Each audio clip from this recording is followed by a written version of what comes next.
ಎಲ್ಲರಿಗೂ ನಮಸ್ಕಾರ. ನಾನು ಡಾಕ್ಟರ್ ಜಿತೇಶ್, ನಿಸರ್ಗ ಹಾಸ್ಪಿಟಲ್ ಸಿರ್ಸಿ.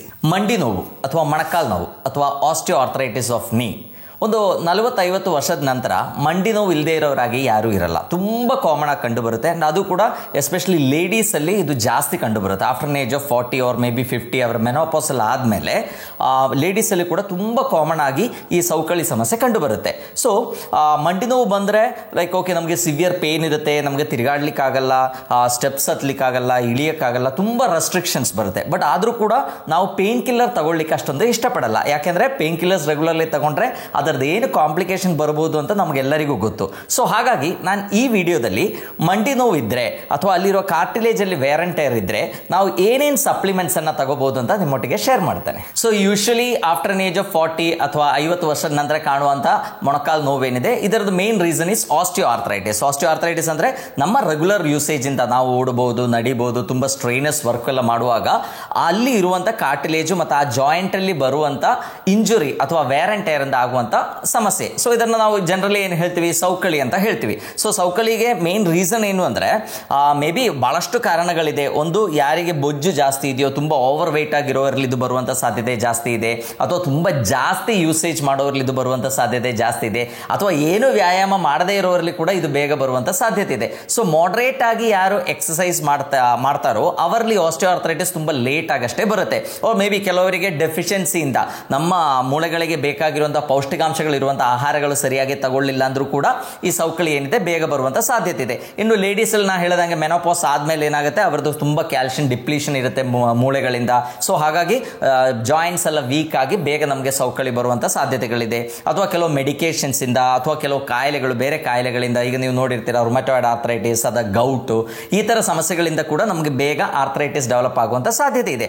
ಸೊ ನಾವೀಗ ನಮ್ಮ ಮಂಡಿ ಅಥವಾ ನೀ ಜಾಯಿಂಟನ್ನು ನಾವು ನೋಡಿದರೆ, ಸೊ ಅದರಲ್ಲಿ ಮೇಲೆ ತೊಡೆಯಿಂದ ಬಂದಿರುವಂಥ ಫೀಮರ್ ಅಂತ ಒಂದು ಮೂಳೆ ಇರುತ್ತೆ, ಕೆಳಗಡೆ ಟಿಬಿಯಾ ಅಂತ ಒಂದು ಮೂಳೆ ಇದೆ, ಆ್ಯಂಡ್ ಒಂದು ಮಂಡಿ ಚಿಪ್ಪು ನೀವೆಲ್ಲ ನೋಡ್ತೀರಾ. ಸೊ ಇಷ್ಟೆಲ್ಲ ಮೂಳೆಗಳು ಅಲ್ಲಿ ಆ ಜಾಯಿಂಟಲ್ಲಿ ಇನ್ವಾಲ್ವ್ ಆಗಿರುತ್ತೆ. ಆ್ಯಂಡ್ ಇದನ್ನ ಒಂದು ಸೈನೋವಿಯಲ್ ಜಾಯಿಂಟ್ ಅಂತ ಹೇಳ್ತೀವಿ. ಸೈನೋವಿಯಲ್ ಜಾಯಿಂಟ್ ಅಂದರೆ ಅದ್ರ ಸುತ್ತಲೂ ಒಂದು ಸೈನೋವಿಯಲ್ ಮೆಂಬ್ರೈನ್ ಇರುತ್ತೆ, ಆ್ಯಂಡ್ ಅಲ್ಲಿ ಇರುವಂಥ ಸ್ಟ್ರಕ್ಚರ್ಸ್ಗೆ ನ್ಯೂಟ್ರಿಯನ್ಸ್ ಸಪ್ಲೈ ಮಾಡುವಂಥ ಮತ್ತು ಅಲ್ಲೊಂದು ಲೂಬ್ರಿಕೇಶನ್ ಕ್ರಿಯೇಟ್ ಮಾಡುವಂಥ ಒಂದು ಸೈನೋವಿಯಲ್ ಫ್ಲೂಯಿಡ್ ಅಂತಾನು ಇರುತ್ತೆ. ಸೊ ನೀವು ಕೆಲವು ಸಲ ಡಾಕ್ಟರ್ ಹತ್ರ ಹೋದಾಗ ಡಾಕ್ಟರ್ ಹೇಳ್ತಾರೆ, ಅಮ್ಮ ನಿಮ್ಮ ಇದರೊಳಗೆ ಮಂಡಿ ಒಳಗೆ ಇರುವಂಥ ಫ್ಲೂಯಿಡ್ ಎಲ್ಲ ಡ್ರೈ ಆಗಿದೆ ಅಂತ ಹೇಳ್ತಾರೆ. ಸೊ ಅದು ಸೈನೋವಿಯಲ್ ಫ್ಲೂಯಿಡ್. ಆ್ಯಂಡ್ ಯಾವತ್ತೂ ಕೂಡ ಎರಡು ಮೂಳೆಗಳು ಫ್ರಿಕ್ಷನ್ ಇರಲ್ಲ. ಸೊ ಅದರ ಮಧ್ಯದಲ್ಲಿ ಒಂದು ಸಾಫ್ಟ್ ಕನೆಕ್ಟಿವ್ ಟಿಶ್ಯೂ ಇರುತ್ತೆ, ಇದಕ್ಕೆ ನಾವು ಕಾರ್ಟಿಲೇಜ್ ಅಂತ ಹೇಳ್ತೀವಿ. ಸೊ ಈ ಕಾರ್ಟಿಲೇಜಿಗೆ ಇರುವಂಥ ಒಂದು ಡ್ರಾಬ್ಯಾಕ್ ಏನಂದರೆ ಅದಕ್ಕೆ ಕರೆಕ್ಟ್ ಆಗಿರುವಂಥ ರಕ್ತ ಸಂಚಾರ ಇರಲ್ಲ. ಸೊ ಹಾಗಾಗಿ ಯೂಸ್ ಆಗ್ತಾ ಹೋದಂಗೆ ಏನಾಗುತ್ತೆ, ಕಾರ್ಟಿಲೇಜಲ್ಲಿ ವೇರ್ ಅಂಡ್ ಟೇರ್ ಬೇಗ ಬರ್ಬೋದು.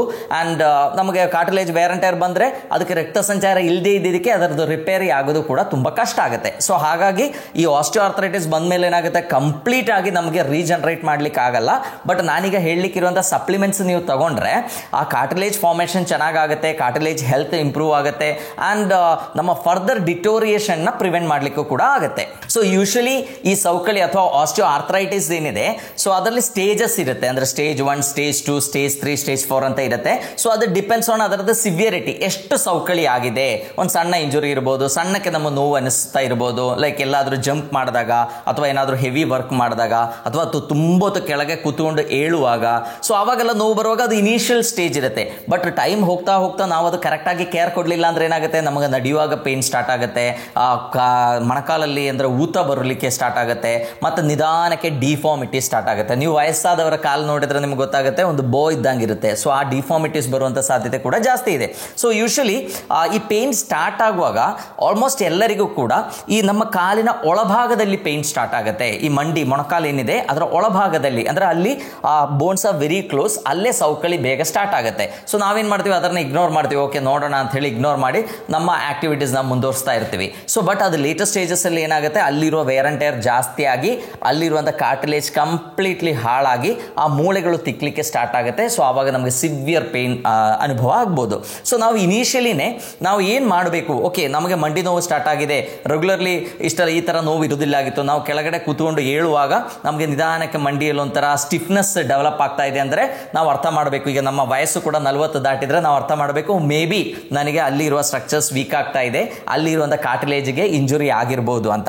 ಸೊ ಹಾಗಾಗಿ ಫಸ್ಟ್ ಆ್ಯಂಡ್ ಫಾರ್ಮೋಸ್ಟ್ ನಾವು ಏನು ಮಾಡಬೇಕು ಅಂದರೆ, ನಿಮಗೆ ಮಂಡಿ ನೋವು ಸ್ಟಾರ್ಟ್ ಆದರೆ ಫಸ್ಟ್ ಒಂದು ನಿಮ್ಮ ವಿಟಮಿನ್ ಡಿ ಲೆವೆಲ್ಸನ್ನು ಚೆಕ್ ಮಾಡಿ. ನಮಗೆ ಗೊತ್ತು ನಮ್ಮ ಮೂಳೆಗಳಲ್ಲಿ ಕ್ಯಾಲ್ಸಿಯಂ, ಫಾಸ್ಫರಸ್ ಈ ಥರ ಮಿನರಲ್ಸ್ ಎಲ್ಲ ಸರಿಯಾಗಿ ಡೆಪಾಸಿಟ್ ಆಗಬೇಕು ಅಂದರೆ ವಿಟಮಿನ್ ಡಿ ಬೇಕೇ ಬೇಕು.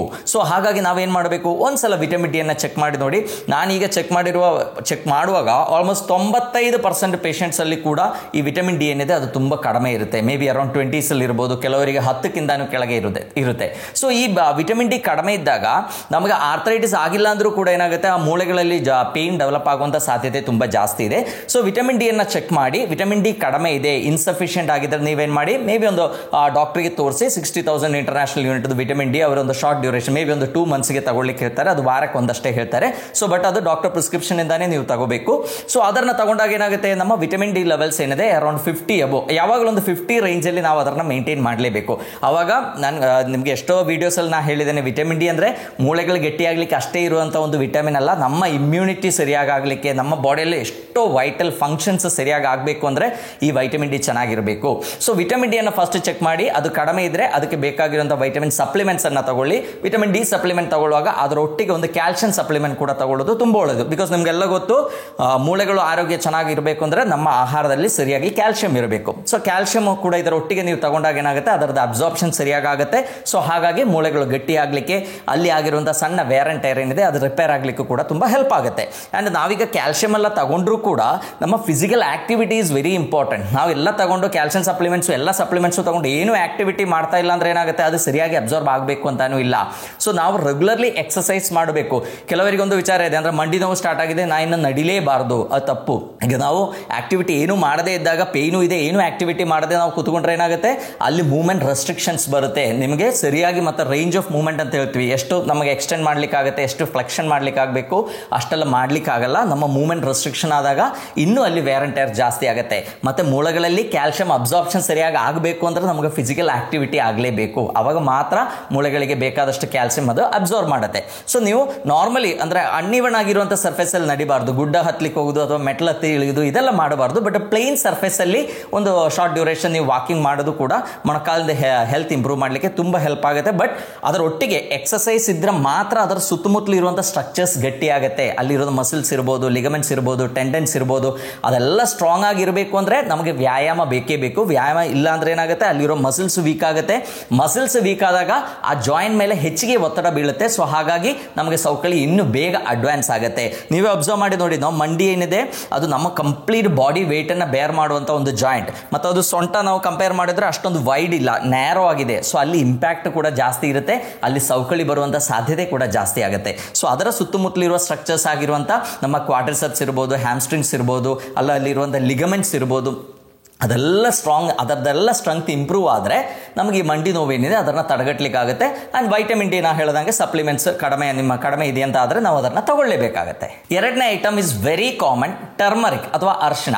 ಸೊ ಈ ಅರಿಶಿಣದಲ್ಲಿ ಒಂದು ಆಕ್ಟಿವ್ ಇಂಗ್ರೀಡಿಯೆಂಟ್ ಇದೆ, ಅದಕ್ಕೆ ನಾವು ಕರ್ಕ್ಯುಮಿನ್ ಅಂತ ಹೇಳ್ತೀವಿ. ಸೊ ಈ ಕರ್ಕ್ಯುಮಿನ್ ಏನಿದೆ, it's a COX-2 inhibitor. COX-2 inhibitor ಅಂದರೆ ನಮಗೆ ಈ ಥರ ಐಟಿಸ್ ಅಂದರೆ ಇನ್ಫ್ಲಮೇಷನ್. ಸೊ ಇನ್ಫ್ಲಮೇಷನ್ ಆಗ್ಲಿಕ್ಕೆ ಒಂದು ಪಾತ್ವೆ ಇದೆ. ಸೊ ಅದರನ್ನು ಇನ್ಹಿಬಿಟ್ ಮಾಡುವಂಥ ಕೆಪಾಸಿಟಿ ನಮ್ಮ ಈ ಅರಿಶಿಣಕ್ಕಿದೆ. ಬಟ್ ಅರಿಶಿಣ ಏನಾಗುತ್ತೆ, ಅದರಲ್ಲಿರುವಂಥ ಆಕ್ಟಿವ್ ಇಂಗ್ರೀಡಿಯೆಂಟ್ ನಮಗೆ ಸಿಗಬೇಕು ಅಂದರೆ ನಾವು ತುಂಬ ಅರಿಶಿಣ ತಿನ್ನಬೇಕಾಗುತ್ತೆ, which is not practical. So ಹಾಗಾಗಿ ನಾವು ಏನು ಮಾಡ್ಬೋದು, ಅದರದ್ದು ಸಪ್ಲಿಮೆಂಟ್ಸನ್ನು ತಗೋಬೋದು. ಒಂದು 400 to 500 milligrams ಆಫ್ ಕರ್ಕ್ಯುಮಿನ್ ಇರುವಂಥ ಸಪ್ಲಿಮೆಂಟ್ಸ್ಗಳು ನಿಮಗೆ ಸಿಗುತ್ತೆ.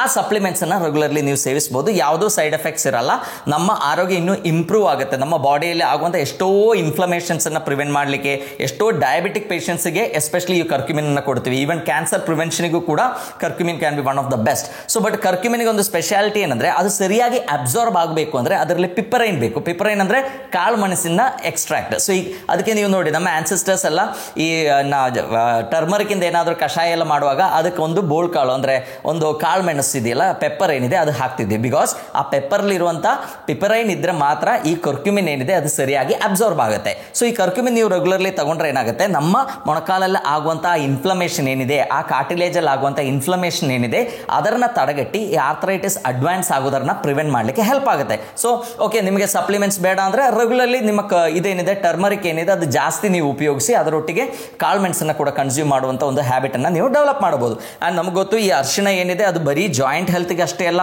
ನಮ್ಮ ಸ್ಕಿನ್ ಹೆಲ್ತ್ ಇರ್ಬೋದು, ನಮ್ಮ ಇಮ್ಯುನಿಟಿ ಇರ್ಬೋದು, ಆಂಟಿ ಬ್ಯಾಕ್ಟೀರಿಯಲ್ ಎಫೆಕ್ಟ್ ಇದೆ, ಆಂಟಿ ವೈರಲ್ ಎಫೆಕ್ಟ್ ಇದೆ. ತುಂಬ ಈಗ ಎಷ್ಟೋ ಜನರಿಗೆ ಅಲರ್ಜಿ ಪ್ರಾಬ್ಲಮ್ ಇರೋರಿಗೆ IgE ಲೆವೆಲ್ಸ್ ಜಾಸ್ತಿ ಇರುತ್ತೆ. ಈ IgE ಲೆವೆಲ್ಸ್ ಕಂಟ್ರೋಲ್ ಮಾಡಲಿಕ್ಕೂ ಕೂಡ ಈ ಅರಿಶಿಣ can be one of the best medicine. Next is omega 3 fatty acid. Omega 3 fatty acid ಏನಿದೆ one of the best fat actually. ಇದು ನ್ಯಾಚುರಲಿ ನಮಗೆ ಮೀನುಗಳಲ್ಲಿ ಸಿಗುತ್ತೆ. ಅದು ಮೇ ಬಿ ಸಾರ್ಡೆನ್ ಅಥವಾ ತಾರ್ಲೆ, ಬಂಗಡೆ ಅಥವಾ ಮ್ಯಾಕ್ರಲ್ ಈ ತರ ಮೀನುಗಳಲ್ಲಿ ಇದು ಜಾಸ್ತಿ ಸಿಗುತ್ತೆ. ಫಾರಿನ್ ಕಂಟ್ರೀಸ್ ಇಂದ ಸ್ಯಾಲ್ಮನ್ ಒಮೆಗಾ ಅಂತಾನು ಬರುತ್ತೆ, ಅದು ಕೂಡ ತುಂಬಾ ಒಳ್ಳೆಯದು. ಸೊ ಈ ಒಮೆಗಾ 3 ಫ್ಯಾಟಿ ಆಸಿಡ್ ಈ ಮೊಣಕಾಲು ನೋವಿರೋರಾದ್ರೆ ಏನ್ ಮಾಡಿ ಅಂದ್ರೆ ಒಂದು 1000 milligrams of omega 3 fatty acid ಅನ್ನ ರೆಗ್ಯುಲರ್ಲಿ ತಗೊಳ್ಳಿ. ಅದು ಕೂಡ ಅಲ್ಲಿರುವಂತ ಇನ್ಫ್ಲಮೇಷನ್ ಕಡಿಮೆ ಮಾಡಲಿಕ್ಕೆ ತುಂಬಾ ಹೆಲ್ಪ್ ಆಗುತ್ತೆ. ಒಮೆಗಾ 3 ಫ್ಯಾಟಿ ಆಸಿಡ್ ಅಲ್ಲಿ ಇಕೋಸಾ ಪೆಂಟನೋಯಿಕ್ ಆಸಿಡ್ ಅಂತ ಇದೆ, that is a very strong aunty inflammatory. So ಹಾಗಾಗಿ ಮೊಣಕಲ್ ಆಗುವಂತ ಸೌಕಳಿಯನ್ನ ಪ್ರಿವೆಂಟ್ ಮಾಡಲಿಕ್ಕೆ, ಅಲ್ಲಿ ಇರುವಂತ ಇನ್ಫ್ಲಮೇಷನ್ ಕಡಿಮೆ ಮಾಡಲಿಕ್ಕೆ, ಅಲ್ಲಿ ಆಗುವಂತ ಊತ ಪ್ರಿವೆಂಟ್ ಮಾಡಲಿಕ್ಕೆ ಎಲ್ಲ ನಮಗೆ ಒಮೆಗಾ 3 ಫ್ಯಾಟಿ ಆಸಿಡ್ ಹೆಲ್ಪ್ ಆಗುತ್ತೆ. ಸೊ ನ್ಯಾಚುರಲ್ ಸೋರ್ಸಸ್ ನಾ ಹೇಳಿದಂಗೆ ಮೀನುಗಳಲ್ಲಿ ಜಾಸ್ತಿ ಇದೆ.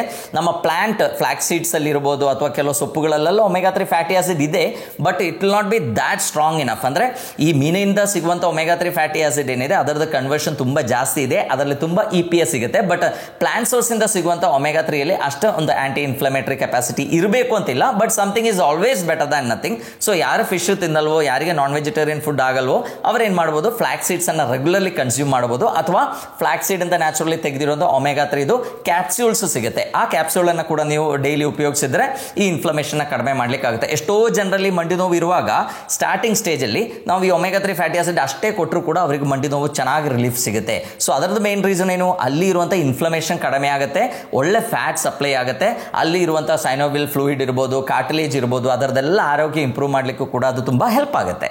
Next is collagen supplements. ನಮಗೆ ಗೊತ್ತು ನಮ್ಮ ಬಾಡಿಯಲ್ಲಿರುವಂತಹ ಕನೆಕ್ಟಿವ್ ಟಿಶ್ಯೂಸ್ ಏನಿದೆ ಅದು ಚೆನ್ನಾಗಿ ಫಂಕ್ಷನ್ ಆಗಬೇಕು ಅಂದ್ರೆ ನಮಗೆ ಕೊಲಾಜನ್ ಬೇಕೇ ಬೇಕು. ಈ ಕೊಲಾಜನ್ ಪ್ರೊಡಕ್ಷನ್ ಏನಿದೆ may be at the age of around ಒಂದು 20 ವರ್ಷ ಆಗುವಾಗ, 15-20 ವರ್ಷ ಆಗುವಾಗಲೇ ನಮ್ಮ ಬಾಡಿ ಕೊಲಾಜನ್ ಪ್ರೊಡ್ಯೂಸ್ ಮಾಡೋದು ಕಡಿಮೆ ಆಗುತ್ತೆ. ಸೊ ಹಾಗಾಗಿ ಏನಾಗುತ್ತೆ, ನಮ್ಮ ಬಾಡಿಯಲ್ಲಿರುವಂತಹ ಕೊಲಾಜನ್ ಸ್ಟೋರೇಜ್ ಕಮ್ಮಿ ಆಗ್ತಾ ಬರ್ತದೆ ಅಂಡ್ ನಮಗೆ ಏಜಿಂಗ್ ಜಾಸ್ತಿ ಆಗ್ತಾ ಹೋಗ್ತದೆ. ಸೊ ನಾನು ಒಂದು ವಿಡಿಯೋ ಮಾಡಿದ್ದೇನೆ ಕೊಲಾಜನ್ ಬಗ್ಗೆ.